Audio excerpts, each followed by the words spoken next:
nakita ni Maylene kaninang umaga sa news si Nay Cedes. Pao. Pao, narinig mo ba ako? Nasaan na ba si Nanay Cedes? Ano na bang lagay niya? Nakausap ko na nanay. Kailan? Paano mo na siya nakausap? Anong sabi niya sa'yo? Totoo ba na siya yung... Pinakiusapan ko siya, Mel. Na sumuko. Pero ayaw niya, nagmamatigas siya. Eh, dapat sinabi mo na sa mga pulis. Mel, ayaw mapahamak ng tatay si nanay. Yun ang huling habiling niya sa akin. Huwag ko raw isusuko ang nanay. Eman, alam mong mali yun. Alam ko. Alam kong mali. Hindi ko naman sila sinusuportahan eh. Pero mas lalong hindi ko sila kayang isangkalan. Mel, kahit sa huling beses, hayaan mo naman ako maging anak sa ama ko. Sundin yung huling habilin niya.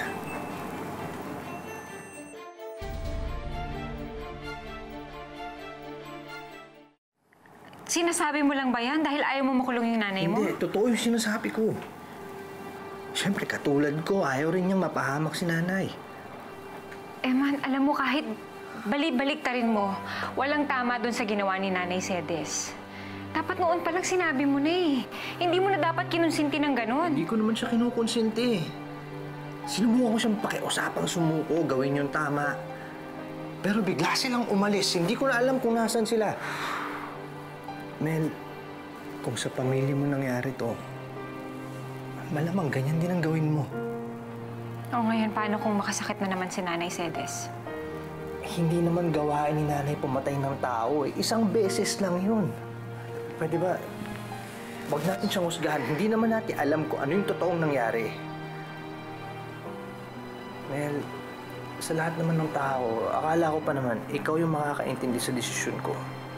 Eh, naiintindihan kita. At nandito ako palagi para sa'yo. Pero hindi ibig sabihin nun na mag-a-agree na lang ako sa lahat ng mga sasabihin mo at gusto mo. Respetuhin mo lang yung desisyon ko.